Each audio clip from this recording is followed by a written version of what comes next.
All right, big news afternoon. Even after we finished today's program, just a lot of news breaking. We'll talk about yet another accuser against Roy Moore, who's running for Senate in not Arizona, Alabama, trying to win Jeff Sessions' former seat.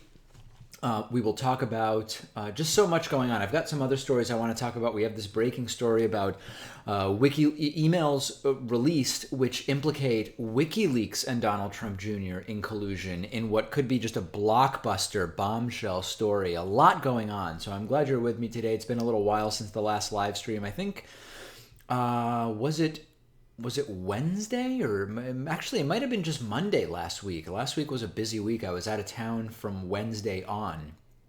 So anyway, we're here now, and that's what matters. I will have Jenga updates. I will have all sorts of stuff. Before I do even get going, though, before the stream, as you can see up here, there was a $100 contribution made by Rappelye, or Rappelye, I'm not sure how to pronounce it, who said, "We Trumpsters could use an honest social democrat party. I am from the 60s, even drafted combat Vietnam. By comparison, these times are like paradise. So baby Antifa fascists amuse me. I helped organize demonstrations 250,000 strong." All right, well, an incredible story. And thank you for the $100 contribution through Streamlabs. And on that note, I will give a quick welcome to people who haven't been on a live stream with me before. These are live unless they're not. Right now we're live if it's 6:31 p.m. Eastern Time on November 13th, 2017. There's two ways to ask questions and send comments that I will read and react to. One is using Super Chat. That's the $ at the bottom of the chat window.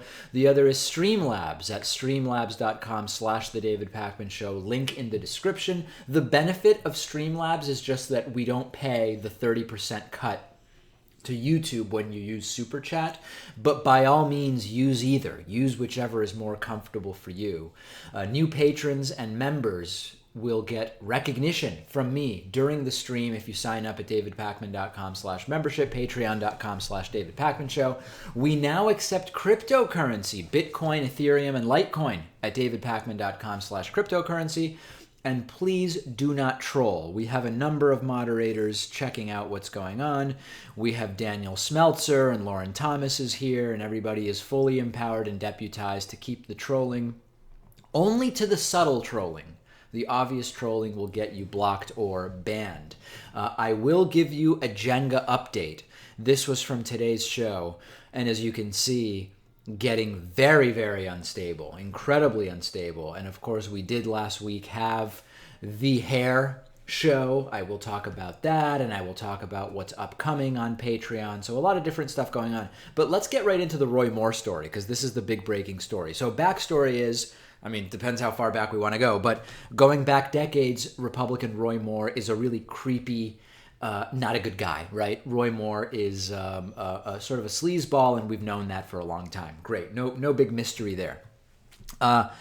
We learn that Roy Moore is running against Doug Jones, vying for Jeff Sessions' now vacated Alabama Senate seat. And we knew Roy Moore wasn't a good guy because he once said that the First Amendment applies only to Christians. He once said that he believed he would maybe one day end up giving his life to prevent gay marriage, which would be such a stupid and pointless way to lose your life. I mean, give me a break. Long story short, he's an extreme ideological conservative. Over the weekend, or late last week, it breaks that a 14-year-old girl says, "Hey, Roy Moore, when he was 32, sexually assaulted me." And of course, it's a disaster. It implodes immediately. You have Republicans defending Moore. You have Moore denying it, but saying, yes, I did date 16-year-olds with the permission of their parents, but never a 14-year-old. And of course, it's kind of crazy to think that, I mean, let's just think about it. Most 32-year-olds wouldn't date a 16-year-old. If you're 32 and you would date a 16-year-old and readily admit that on national media, as he did to Sean Hannity, once you say, I'm a guy who in his 30s dated 16-year-olds, it's not hard to believe that you would also date a 14-year-old, or at least try to, right? So that number one is all pretty believable and straightforward. But then today we learned of yet another accuser. There is yet another woman who is now accusing. Now a woman was then 15 years old who says Roy Moore sexually assaulted me when I was 15 years old. And her name is Beverly Nelson Young. She's of Alabama. She says that she used to work at the Old Hickory House. She was a waitress there. Roy Moore would come in. One day her boyfriend was late picking her up, so Moore offered her a ride home, and when she got in the car, instead of driving her home, as she tells the story, Moore drove behind the restaurant, parked the car, and sexually assaulted her without her consent while she struggled and protested. And of course, right-wingers are focusing on the fact that Gloria Allred is representing the victim, and people saying Gloria Allred is a feminist bomb thrower. Gloria Allred is responsible for the eventual passage of Roe v. Wade and the eventual murders of millions of children through abortion. And of course, the truth is that whatever Gloria Allred's position and influence on Roe v. Wade 40 years ago, that has no bearing whatsoever on whether this victim story is true. And the allegations now are building in such a way that Republican Lindsey Graham is saying that Roy Moore needs to get out of there. More and more Republicans calling for Roy Moore to step aside. And, what I can't help but go back to is Roy Moore should step aside, by the way. And in a way, I'm not so concerned with whether Roy Moore steps aside or not. I'm more interested in what will be the path that makes sure he doesn't end up winning, because there are a lot of evangelicals who are saying after the first allegations against Roy Moore that they are more likely to vote for Moore since learning of the sexual assault allegations against him. So that's insane. But what it tells us is that these so-called moral majority voters, these evangelical Christians, it's never actually about the principles and doing the pro-family thing and doing the right thing. It's about winning elections, and it's about imposing their Christian worldview on everybody else. And if they just admitted that, if they said, we claim to be morally superior and to be with God, but the truth is we don't even really care about that because Roy Moore is now accused by multiple children of sexual assault, and we're still going to vote for the guy. Just admit it, right? Just be upfront and say what we really want is Christian dominionist types like Roy Moore representing us. Just be upfront. Just say that's what we want, and I would actually have more respect for them, because the entire game where it's all about being with God and being Jesus-like and doing the right thing, it's all bullshit, right? It's all bullshit, and it's all about who can we get in power that will try to put a Ten Commandments monument on state grounds, which Roy Moore tried to do? Who can we get elected who will try to defy the Supreme Court to prevent gay marriage, which Roy Moore did, and ultimately ended up having to resign after being sanctioned for that, right? So that is really what they want, and I'm not surprised about this. These are credible allegations in the sense that there is absolutely no reason whatsoever to believe that these are individuals who are making this up. I believe that the victim, the degree to which some automatically are question those who denounce sexual assault, given all the stigma and all of the repercussions that exist in society when someone comes out and says, hey, this is what happened to me. That's not where I am, right? So I'm not there. I think that these are absolutely credible accusers, and there's nothing. I mean, he has a history of being against strict punishment for those who commit statutory rape as a judge. He admits to having dated 16-year-olds, so there's nothing shocking about this. That's just it's just the reality. And by the way, when we're talking about sexual assault, there are now 6 women accusing former President George H.W. Bush of groping them, all on the ass or buttocks, depending on what vocabulary you prefer to use. And the latest is a kid, right? We now have a woman who was a 16-year-old kid back in 2003 when she was photographed next to George H.W. Bush, and says he grabbed her buttocks, and she is now the 6th woman who said that.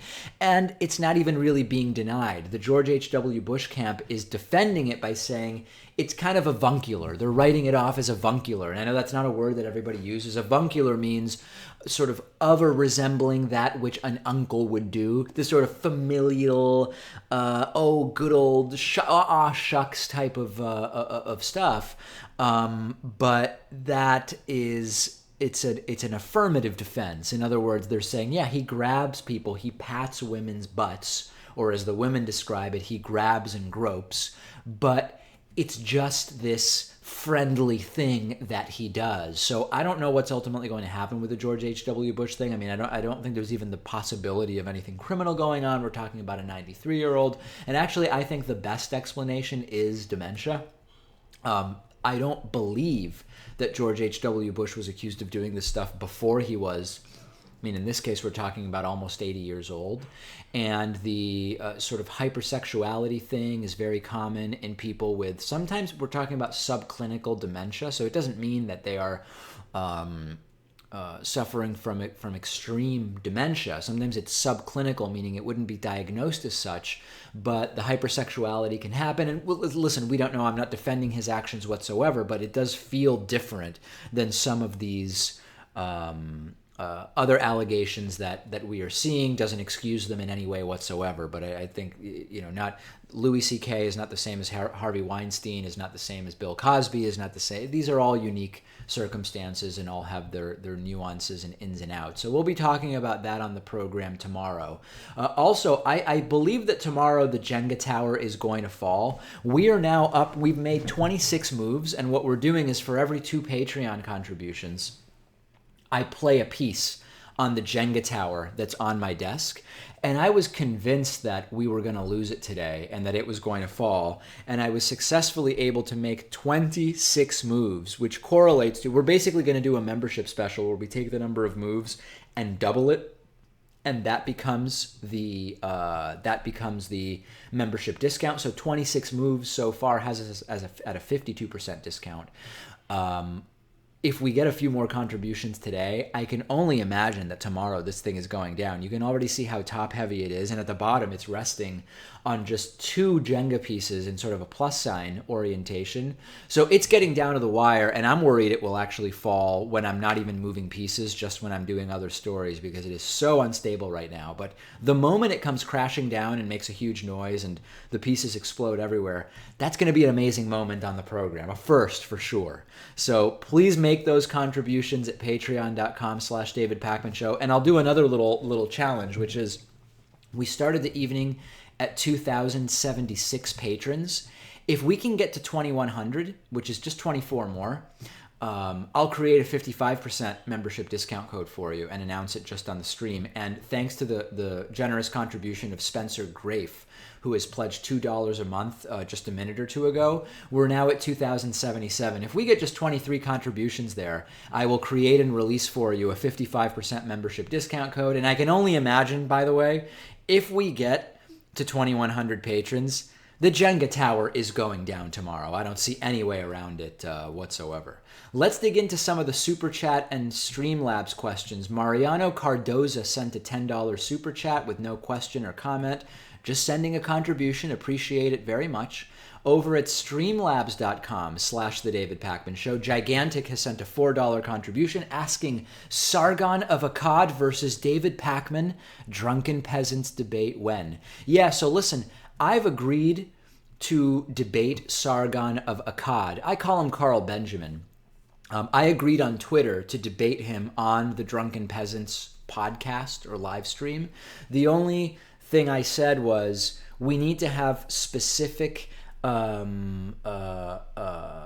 topics and duration, right? I'm not interested in just aimlessly debating for 3 hours on 12 different topics. Let's pick some topics that I'm actually passionate about and let's debate those. I've not been contacted by anyone from the Drunken Peasants so far. So if you were hoping that I had a date for you, not only has nothing been scheduled, but I've not even been contacted by anybody at the Drunken Peasants other than that public tweet from TJ Kirk, Amazing Atheist, saying, I'd like to get these two to debate. So, it hasn't been scheduled yet. and I don't know when it will be, but I am willing to debate.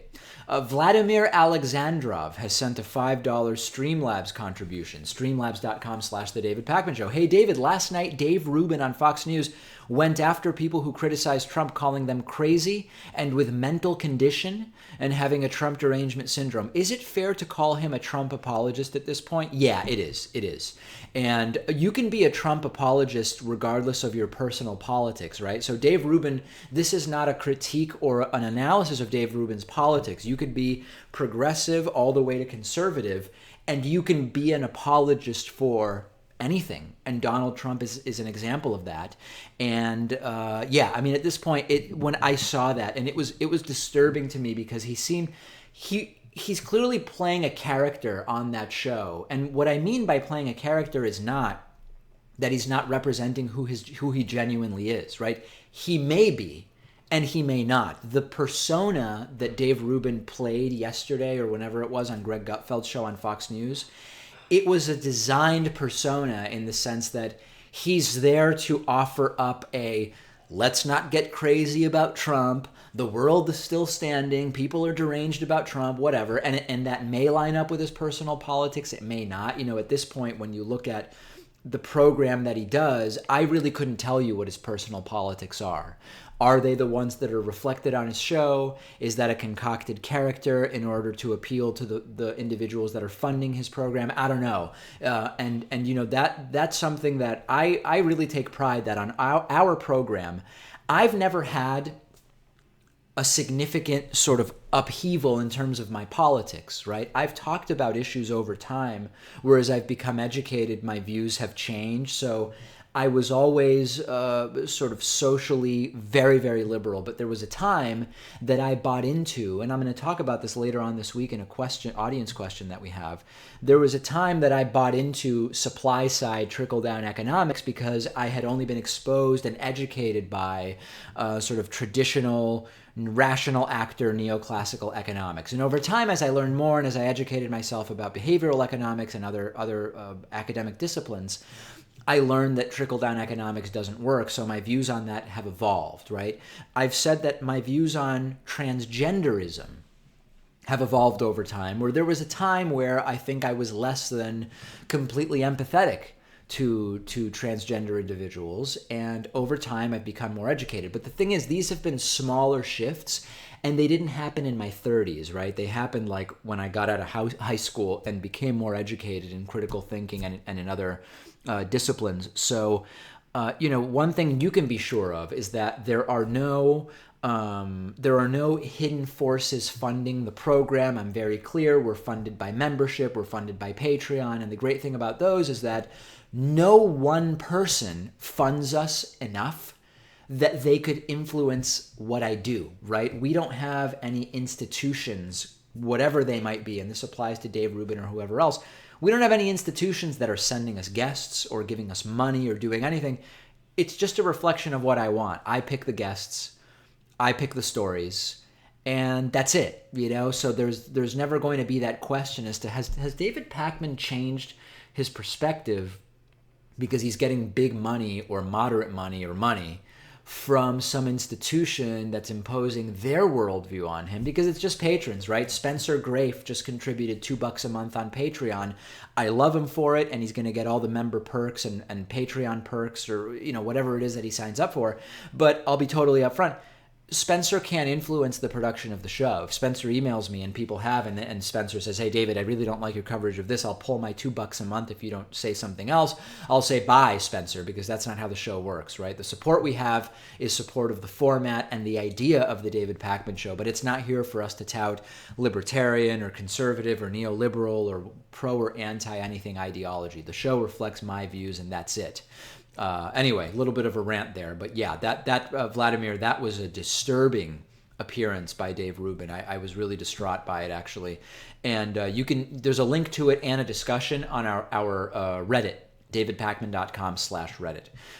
Perseus Westbrooks has sent $1 contribution at streamlabs.com/The David Pakman Show, saying merely love the show. Thanks, Perseus. Very much appreciate your support. And then back over to Super Chat. Paul McGinnis Puppetry has sent a $2 super chat. What scares you the most? Is it global warming? I don't know.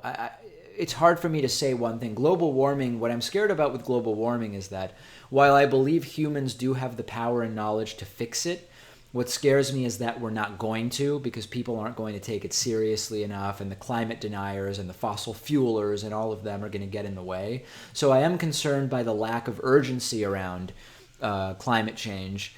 I am scared about the United States moving further into these authoritarian... Listen, look at who Trump's friends are, right? Rodrigo Duterte, who admits to just killing people on whims on the street. President Erdogan of Turkey is someone that, not a friend of Trump, but someone Trump thinks has done a great job in many ways. Vladimir Putin, right? Trump's friends are all the authoritarian dictators for the most part. And he even said he would like to be friends with Kim Jong-un, although that was a bizarre, sort of strange tweet. So my concern is that anti and pseudo-intellectualism is going to lead us more in the direction of having this low information voting bloc that is influenced by the populist sounding language of folks like Trump, who are a combination of clueless and authoritarian in their tendencies, and that we're going to keep moving in that direction. That really scares me. And I don't know what it's going to take to turn that around. But it's bad. It is bad, and I don't want to for a moment understate the possible disastrous influence of that. Let me say thank you to a few new members. This is something I like to do during the live streams. I like to thank everybody that participates in supporting the program financially in some way, shape, or form. But when people sign up for membership during the streams, I like to say thank you because it means a lot. Dan Lee has signed up at davidpakman.com/membership. Kenneth Harrison, who I think goes by Ken, actually, if I recall correctly, has signed up at davidpakman.com/membership. Lauren Asher, thank you for becoming a member at davidpakman.com/membership. And Diana Whitmore has signed up at davidpakman.com/membership. If you don't like the normal membership rates, take the discount. We've got a discount code, which is IVoted17. You can use it whenever you want to get a discount off of membership. You get all the great member benefits, which include that every day, a lot of people don't know this, every single day we do an hour broadcast show, which is what gets chopped up and put on YouTube. But then we do an extra show, an extra 15, sometimes even longer minute show just for our members. And it's available to patrons at the $5 or greater level. And it's available to all members. Very, very exciting. And people love the bonus show. Here's a little behind the scenes peek. Generally, producer Pat picks the stories for the bonus show. I will email him stories I want on the bonus show, but it's usually just 3 or 4 stories a week. So of the roughly 15 stories on the bonus show, Pat is selecting most of them. And that's a great thing. All right, so let's do it. Let's make it happen. And sign up. Thank yous forthcoming. A couple other super chats here. Brian Finley says, what's your take on the George Takei controversy? Yeah, George Takei, famed Star Trek actor and Howard Stern show announcer, has received allegations of sexual assault. And the details are a little bit hazy to me, but they do come from an individual that George Takei says he doesn't know. I genuinely don't know what to make of them. I read one analysis saying that these are very disturbing allegations, which of course they are, and I saw another analysis saying it's just not believable. I don't really know. I mean, I'm trying to put aside my sort of favorable view of George Takei, but I have absolutely no idea. I mean, like with all these claims, my instinct is always to say, I don't distrust accusers. I tend to think that making an allegation of sexual assault is a big deal, and that when someone does it, we should take it seriously. But I don't know what else to tell you. It's very disturbing allegations, that's for sure. I'm being told that although we're getting animations down here when people donate, that people's names aren't showing up here. Let me do a test here. Let's do a test super chat. So it shows up here, but yeah, it's not showing up there. I wonder why that is. I'm going to have to do some kind of test of that. Why would it not be showing up? Seems like everything's enabled. Let's do a test donation. Showing up down here, but not up there. I don't know why that is. That's very, very weird. All right, I think I'm going to leave that for now. The donations are working, and that's an important thing. I'll try to get that fixed before the next live stream. A CW Hambone has sent a $4.20 Streamlabs contribution at streamlabs.com/The David Pakman Show. Hey, David, is there a specific topic for your interview with Jesse Lee Peterson? How do you plan to deal with his dishonesty and inability to understand basic concepts? The guy calls Trump the Great White Hope and has been championing more as a great Christian. Yeah, so I don't even know where to start with this. Some months ago, I appeared on the Jesse Lee Peterson program. At the time, it was just a radio and online show. The program has since been picked up by Newsmax TV, which is a disturbing development. But during the last interview, he couldn't really understand anything I was saying. I was trying to ask him to present some evidence to defend the crazy assertions he was making about the protesters at the Women's March being left-wing funded AstroTurf type of stuff, and it didn't go particularly well, but the video clip did really well on our YouTube channel because it was just so outrageous, and the condition I placed on going on there was that I need to be allowed to put it on my YouTube channel, and they said sure. They've invited me back, and this time the subject matter is going to be political correctness, and I don't know what the other topic is. But yeah, I'm going to be back on Wednesday morning, and this time it'll be on Newsmax. It's going to be all over the place. And I'm going back on just for entertainment value. I just find it crazy that this guy has a show, and I look forward to putting it up for everybody to see. I know not all of my audience watches Newsmax, but it's going to be a doozy. It's going to be an incredible interview for sure. Any Ghost has sent a $20 Streamlabs contribution. David, what will you do when all of the Pats come forward with their allegations against you? I don't blame you. Now, by Pats, I don't know if you mean like producer Pats, because there's only one, or the Patriots. But I believe that I will not have sexual assault allegations against me. Nameless King sent a $2 Streamlabs contribution. Are you aware of any fans that supported Trump at some point, and what do you think of the rise of right-wing libertarianism in the United States? Listen, I know that there are David Pakman Show viewers, I guess they would be fans, who supported Trump, voted for Trump, and they have different reasons for doing so. Some are more extreme Trumpists, and I guess I'd be less inclined to call them fans. They would be viewers. But there's people who say they like the show and they ended up voting for Trump. They were mostly ex-Bernie supporters, and statistically, I don't think that the Bernie to Trump vote was a big vote in the election, but they do exist, and some of them have called into the show. So yeah, I think that there are some in the audience. And what do I think of right-wing libertarianism in the United States? Well, I think it's horrible. I think that the rise of only mildly informed right-wing libertarianism is a concerning development. I don't like it, and I'm going to do everything I can to fight it. People saying in the regular chat that I should get to the gym. I just got back from the gym. So thank you very much. Betty Knight has sent a $5 Canadian super chat with no question or comment. Thanks very much. I appreciate that. Always appreciate super chats and Streamlabs contributions, whether or not they have any money attached. And on that note, let me do another Patreon thank you.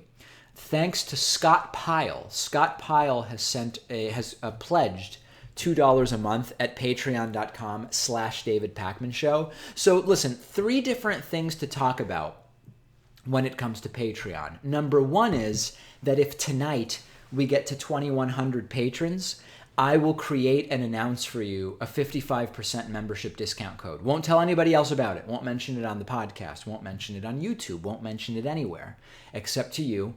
And you can save 55% off of membership. Okay, that's if we get to 2,100 patrons tonight.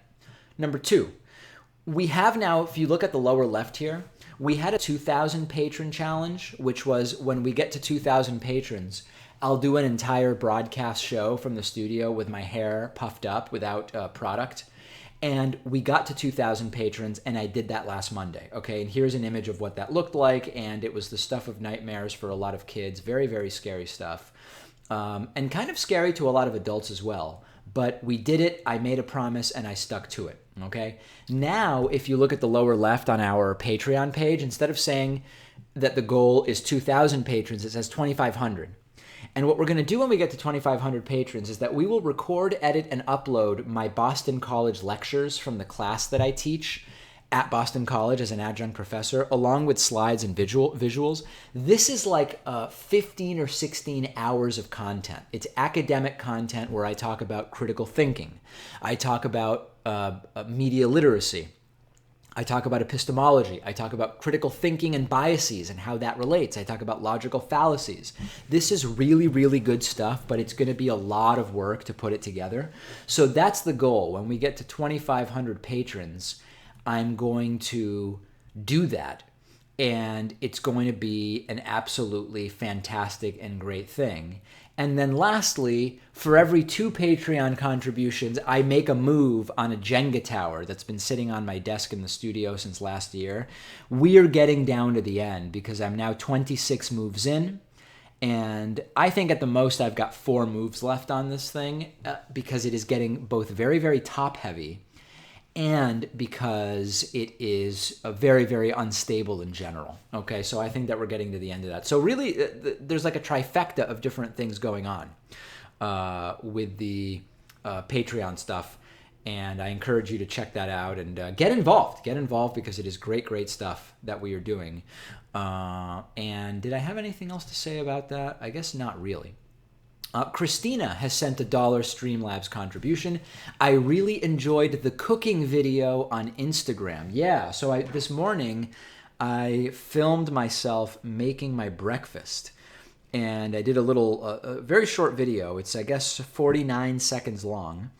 And I made I guess I would call it a breakfast quesadilla, with scrambled eggs and jalapenos and cilantro and melted cheese. And people seem to like it. It's one of my best Instagram videos, 1,173 views so far. So anyway, you can check it out if you want. Glad you liked it, Christina. You can follow me there, david.pacman. Maybe I will do, well, I would do another one tomorrow, but I'm having the exact same breakfast. I guess I could just re-upload the same video, but that'd be lame. Anyway, I don't know. I'll think of something to do. JJV345 has sent me a $2 Streamlabs question asking, are you a fan of the WWE? I am not. I cannot stand what we would call, I guess, professional wrestling. I just can't stand it. I do believe, though, that the Iron Sheik is a compelling figure. He's been making guest appearances on the Howard Stern show for some time. He didn't die, did he? I hope he didn't die, and I didn't hear about it. Let me see here. No, he's alive and well, 75 years old. Yeah, so I think that there are interesting characters involved in professional wrestling, but I am not a fan of professional wrestling. I just cannot care about it. I cannot get myself to care about it. Listen, I've talked before that as I get older and I realize all of the calamities that humans are in, I find it harder to even care about sports.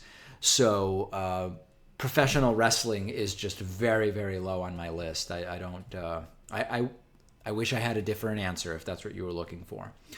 Okay. A user going by Pablo Escobar, who is actually just the person who likes to Google translate questions to Spanish for me to read, has sent another one of these questions, and I'll read it in Spanish and then translate it. And even as a native speaker of Spanish, it's sometimes difficult for me to understand what the hell these questions are about because of the Google translation.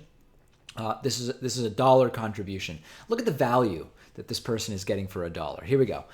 Hola David, gracias otra vez por dejarme vivir en tu sótano. So hi David, thanks again for letting me live in your basement. Of course, I have no basement. I live in an apartment building and the basement is, there is no basement. Nadie nunca sospechará que vos lo haría, which is a completely ungrammatical way of saying no one would ever suspect you of allowing me to do this. Por cierto, la entrega de Perico va a llegar esta noche. Cosas eran tan difíciles desde mi muerto fingido, pero tu ayuda fue asombrosa. Hasta luego, marica. So ending with the Spanish word for faggot. A very homophobic. I didn't know Pablo Escobar, who of course died in I think 1993, was so homophobic. But not surprised. Not surprised to hear that. Man, those Google Translate Spanish questions are wacky. Any Ghost has sent a $20 Streamlabs contribution. What kind of music do you listen to? What are your favorite bands or songs? Also, pro tip for your crypto investments. People are expecting the altcoin market to heat up, like Omis Go, OMG, and Neo. Yeah, well, let me talk about crypto in a second. I like most music other than country music. I hate country music. I just absolutely despise country music. And really heavy metal. I don't like really heavy metal. Not a big fan of bluegrass either, but that's kind of country-ish. I don't know. To the untrained country ear, bluegrass has overlap with country. So I'm into alternative rock, classic rock, pop music.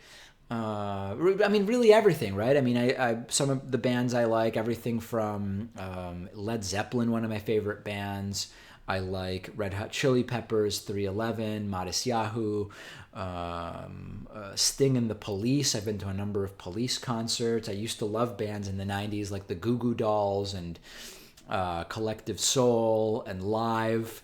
I don't know. I mean, I like a ton of stuff. I like a ton of Argentinian ska and reggae bands like Los Pericos, Los Fabulosos Cadillacs, Auténticos Decadentes, a lot of Argentinian bands that I like as well. Now, as far as crypto investments, I've not made it a secret that I've been sort of dollar cost averaging into Bitcoin, Ethereum, and Litecoin over the last 9 months or so. I see it as completely speculative. Like I'm considering it lost money that might someday go up in value, but I see crypto as completely speculative. But the other thing that I am very involved in right now, and I'll actually post a link to this in the description here for the live stream, is Steemit. Okay, Steemit is a blockchain-based Reddit-type website of content curation. And it is a very, very interesting site where I've started posting content. And you can follow me there. I've very quickly built up about 500 followers there. And I want to build this thing because I think it has huge potential. Money is made on Steemit. The David Pakman Show has already made money on Steemit. And we've not invested anything, merely from posting content and curating content. You can make money both ways on Steemit. I'm on Steemit at David Pakman. So the full address is in the description. It's steemit.com/@ David Pakman. Follow me there and you'll see sort of how we're using it. It's a very interesting platform. And what's exciting about it to me is with YouTube demonetization and Amazon cutting our affiliate link, we need new revenue sources.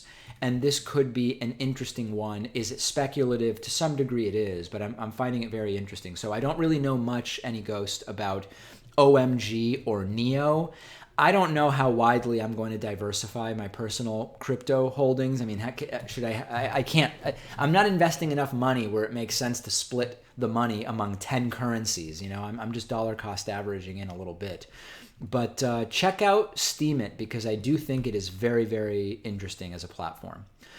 Christina has sent a $1 Streamlabs contribution. Have you ever been in a situation where someone said something in Spanish to you or about you, assuming you would not understand it? Yes, I have been in multiple situations like that. Number one, when I used to work, when I was 14 to 18, before I worked at Circuit City, I worked at a skating rink and laser tag facility called Interskate 91 in Hadley, Massachusetts. And it would happen there that there would be Spanish speakers, and typically most of the Spanish-speaking population in Western Massachusetts is Puerto Rican. So typically it was Puerto Rican folks who there would be some conversation with me about something, admission prices, or if I was working the laser tag thing, equipment or something. And then they would say something to each other, insulting me in Spanish. And every single time, every time it happened, I just loved it. I would turn around and I would say in Spanish something along the lines of, you're not the only people here who speak Spanish, or we speak Spanish in Argentina as well, or whatever. And if there were smartphones at the time, this was the late 90s. If there had only been smartphones at the time to record the expressions on these people's faces, it was just something. The stuff of legends. It hasn't happened for a while, and it would also happen when I was working at Circuit City, actually, where there would be customers that would come in, and I know they speak Spanish, right? I can tell. They would speak to each other in Spanish, not always very positively about me, sometimes questioning my knowledge of laptops, which was my department. I would sell the laptops. And I would say to them, if you have specific questions where you don't think I'm advising you correctly, let me know, but I do speak Spanish. And it became very awkward, and I relished the awkwardness. I really did. It was amazing. It was amazing when that would happen. We've got a $5 super chat from Mariano Cardoza, who says, will you shave your beard and mustache? Yeah, I will. I'm not doing any kind of no shave thing. I've just been lazy about it. And this is weeks of growth. I mean, I can barely grow a beard. This is weeks of growth.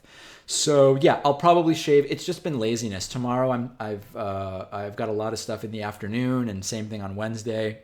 I don't know when I will do it, but I will do it probably by the end of the week. Okay, let's see. There was one other, I guess it was a Streamlabs contribution that came through here. Nameless King sent $1 Streamlabs contribution. What's the number of employees for the David Pakman Show? Well, employees is 3. However, we also have sort of contractors that advise on really specific things. So like motion graphics contractor who also do work for other people, right? They have a number of different clients. We've got that. We've got a number of different volunteers.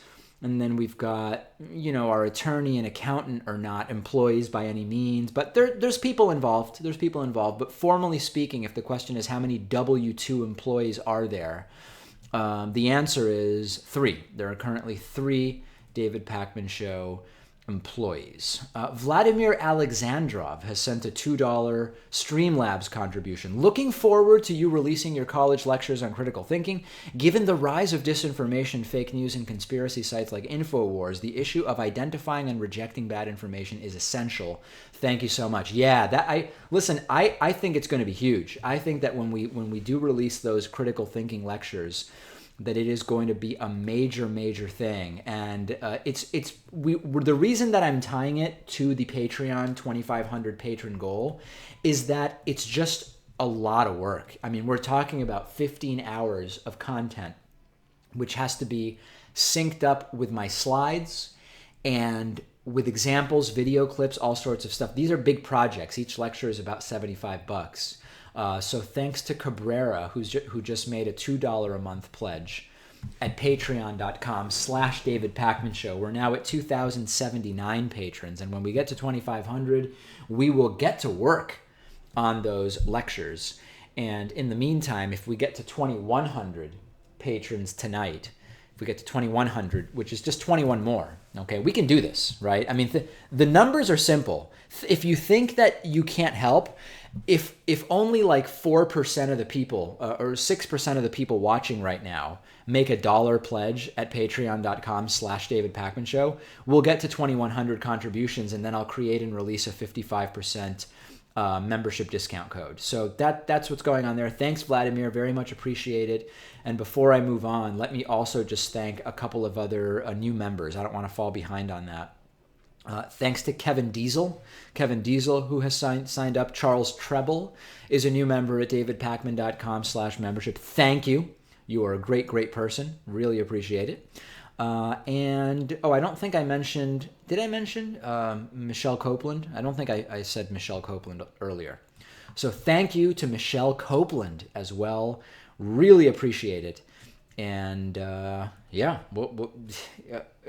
support since we've been dealing with YouTube's demonetization and the loss of our Amazon link, it's inspiring. I don't know I don't know what else to call it. Let me go to a super chat from Chris Harris, who sent a $5 super chat. Do you think people really believe that news they don't like is fake news? Or do you think they use it as a way to dismiss it? I think it's a mix, right? It's similar to regressive left. What's going on with fake news as a term is very similar to what's going on with regressive left, which is regressive left was initially developed as a sort of idea to point out when there are ostensibly left-wing individuals or ideas that are actually failing to actually be progressive, and those would be elements of the regressive left. And it was co-opted by the right to just say, basically anything that's left-wing that they don't agree with is regressive. So the term became devalued in that sense. Fake news really means deliberately deceptive news or satirical news. That's fake news, straight up fake. Obama's a reptilian shapeshifter. Hillary sealed indictment about Hillary Clinton after whatever, right? There's deliberately fake news. That's fake news. News you don't agree with, opinion journalism whose conclusions you don't agree with. That's not fake news. And the term has started to be used in a way that is a departure from what I believe is its actual meaning. But fundamentally, language is moldable by society. So in a sense, if it's possible that fake news will come to mean something different over time, but at least the initial meaning of fake news is not how it's being used right now. Absolutely. Tomorrow on the program, I'm also going to be talking about, there's a crazy clip from Fox News where Ainsley Earhardt, who is like the resident, I guess, Christian apologist on the show, she's all about Jesus, she says that it's a good thing that the silver lining in the Texas shooting is that they were in church because there's no better place to be shot than in church because you're so close to Jesus, which of course is indicative of pretty deep mental disturbance. I don't think that there's any good place to get shot, but if I had to pick one, I would say it would be, a well-regarded hospital would be the best place to get shot so you can most quickly get help. Right, so it's an insane clip from Fox and Friends that we're going to be playing for you. And there's another really funny thing. This requires a bit of explanation, so let me talk to you about it. Remember when President Obama was president, and we would get unemployment numbers that looked good, we would get job creation numbers that looked good, and people on the right would say record number of people out of the workforce. The labor force participation rate is in the dumps. The economy is a disaster. And at the time, I debunked that, and I explained to you, listen, there are reasons that the labor force participation rate can go down that are indicative of a bad economy and reasons that are indicative of a good economy. For example, if people are coming to retirement age and the economy is good, they're more likely to be able to afford retirement. And then they are leaving the labor force. So in that case, the labor participation rate going down would be a positive indicator about the economy. When the economy is better, full-time college students can just focus on being full-time college students. They don't also need to work. And they are considered in the labor force participation rate. So when the economy is better and full-time college students don't need to work, it drops the labor force participation rate. But it's not a sign that the economy is bad. So I debunked it as a terrible way to measure whether the economy is doing well or not. It just so happens that the labor participation rate is at a record low. We have a record number of people currently not in the labor force. And of course, in the same way that under Obama, it wasn't a good way to evaluate the economy, it's not a good way to evaluate the economy now, but the same Republicans who were obsessed with labor force participation conspiracy theories under Obama are dead and totally silent right now. And it's sort of like the debt and deficit, right? It matters when it's a Democratic president. and all of a sudden it doesn't make a difference when it's a Republican president, whether they want to pass tax cuts that would explode the deficit, whether they want to pass a healthcare reform plan that will explode the deficit. All of a sudden the deficit doesn't matter when it's a Republican in there. So we're going to be talking about that tomorrow, and it is just so obvious that it's never really about the labor participation rate. It's never really about the debt. It's never really about the deficit. It's about trying to score political points to get yourself reelected. And of course, that applies to both the left and right, but there are some particularly egregious sort of talking points that are used by the right, which disappear as soon as their guy, in this case, is in power. So we'll be talking about that tomorrow. And then I will be talking tomorrow about these bombshell revelations, which show communication between Donald Trump Jr. and WikiLeaks. And these are fascinating for so many reasons. Number one, the communication that has been exposed between Donald Trump Jr. and WikiLeaks, number one, confirms when we were thinking for months, right, that, WikiLeaks has been functioning more like a political organization than just a clearinghouse for leaked documents for a while. It seems as though they may have some degree of coordination with the Trump campaign and or Russia or something like that. And of course, a lot of people on the right said, that's crazy, David. There's absolutely no, that's bogus. It appears that that may be true, and we're going to be digging into that, and there are a couple articles that you can check out about this online, but these are blockbuster revelations, and I think that they are going to be fleshing out the broader story that we are following here in terms of Trump Russia. So that we're going to talk about that on the program tomorrow, and I think it's a really important story. And of course, there will be people who say it's all fake news, and how is it all fake, right? It just doesn't really make any sense. Any Ghost has sent a $20 Streamlabs contribution. Would you interview Stefan Molyneux on the topic of race and IQ? He's always interviewing academics that hold the perspective that blacks are intellectually inferior, and I think a collaboration video between you two could expose his audience to new perspectives. I would be willing to talk to him about that. And on that note, I have a big announcement, which is the Race and IQ video that we have been working on for a while now is complete. It is in its final touch-ups right now. Segment producer Noah Ferguson is finalizing it. And it is going to be published Monday, okay? A week from today, Monday, on the broadcast show, we will have part 1 on Monday, part 2 on Tuesday. It's about a half hour long. This is a doozy, and it is not for the faint of heart. We are going to go deep on this one into race and IQ. Part 1 Monday, part 2 Tuesday. The entire 30-minute piece will be available on YouTube sometime next week. And I think you're going to like it. It's an absolutely tremendous piece, meticulously researched. And I look forward to bringing it to you because I know I've been teasing it for a while, and we've not had a lot of long form pieces lately, specifically because we have been working on the race and IQ piece, and it's going to be really good. So to answer the question, I would be willing to talk to Stefan Molyneux about that issue. Of course, I'm not an expert on that issue, right? I go to the academics on that issue, and we talk about a lot of the supposed academics that Stefan Molyneux talks about. And I saw his interview with Dave Rubin recently about this issue, and it was just an absolute and total abortion. I mean, just absolutely insane. Anyway, I guess that's all I have to say about race and IQ right now, but we will be publishing that piece soon, and it's going to be a very, very good piece. Okay. On that note, I'm going to cut today's stream a little short. A lot of research to do for tomorrow's program. Thanks to everybody for joining me. Help us get to those 2,500 patrons. When we do that, there will be even crazier things than this. Even crazier things than this will happen. All right? Thanks to everybody.